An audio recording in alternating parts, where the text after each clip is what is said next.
वो लाइब्रेरी की पुरानी किताब जिसे पढ़ते पढ़ते करुणा की मौत हो गई।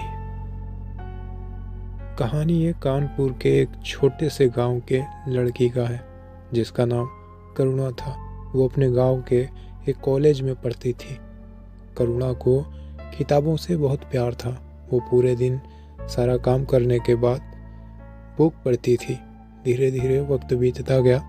करुणा के आज हाई स्कूल के एग्जाम में पूरे 100% अंक आए थे।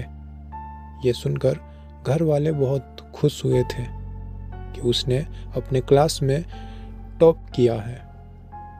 और फिर कुछ दिनों बाद करुणा इंदौर में रह रहे अपने सगे मामा के घर जाती है और वहाँ एक कॉलेज में अपना आगे की पढ़ाई करने के लिए दाखिला करा लेती है। करुणा पूरे दिन बुक पढ़ती थी। करुणा को इतना दिल लगी हो गया था किताबों से कि वो जब भी बुक शॉप पर जाती थी तो एक नया बुक वहाँ से खरीद लाती थी और उसे पूरा पढ़ जाती थी और घर में किताबों का ढेर लगा कर रखी थी। जब करुणा के मामा ने एक रोज ये देखा तो कहा, बेटी करुणा, तुम्हें बुक पढ़ना अच्छा लगता है क्या? करुणा बोली, जी मामा, मुझे बुक पढ़ना बहुत अच्छा लगता है। मैं तो बुक को एक दिन में चाट जाऊं पूरी तरह से। तभी करुणा के मामा बोले, बेटी एक बात कहूं? करुणा बोली, जी। बोले, बेटी यहीं पास में ना एक बहुत बड़ी लाइब्रेरी है।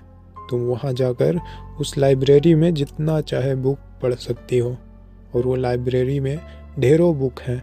जो चाहे वो पढ़ सकती हो, वो भी बिना किसी फीस या उन्हें पैसे दिए, यानी वहाँ के बुक पढ़ने के कोई पैसे नहीं लगते। करुणा ने जब ये सुना तो बहुत खुश हुई और अगली सुबह वो उस लाइब्रेरी में पहुँच गई। उस लाइब्रेरी में करुणा को तरह तरह की किताबें मिली और उसने पढ़ा और हर रोज़ वो उस लाइब्रेरी में जाने लगी। एक दिन उस लाइब्रेरी में करुणा को एक बहुत पुरानी रद्दी जैसी पड़ी एक कोने में बहुत पुरानी किताब जिसका नाम काला साया था वो मिला। उसने जब उस बुक को देखा तो उस पर वो मोहित हो गई और एक कोने में जाकर उसे पढ़ने लगी। और वो किताब करुणा को इतना पसंद आ गया कि पढ़ते पढ़ते उसे सुबह से शाम कब हो गया पता ही नहीं चला। करुणा बिना समय देखे उस किताब को पढ़ती जा रही थी और करुणा को रात को 9 बज जाते हैं उस लाइब्रेरी में। लाइब्रेरी अब बंद होने को थी।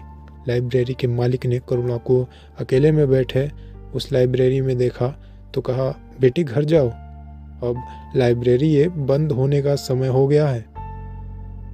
कहा जाता है करुणा उस दिन तो उस किताब को अधूरी छोड़कर चली गई, लेकिन अपने मामा के रूम पर जाकर करुणा रात भर अगली सुबह का इंतज़ार कर रही थी उस बुक को पढ़ने के लिए, क्योंकि उसने पूरी कहानी को नहीं पढ़ा था।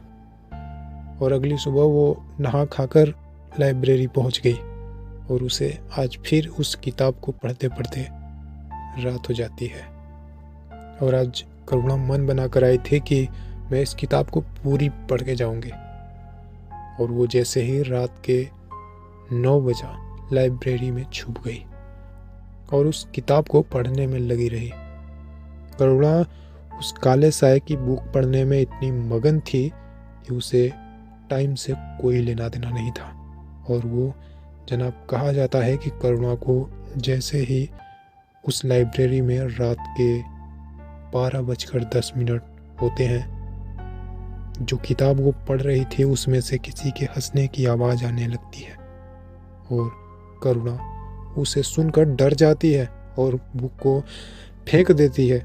लेकिन कहा जाता है कि उस लाइब्रेरी में करुणा की डेड बॉडी अगली सुबह लटकी मिली थी। दोस्तों, वो कोई आम किताब नहीं, उस किताब में मौत को बुलावा देने वाली आत्माओं का जिक्र किया गया था और उसमें उल्लेख किया गया था।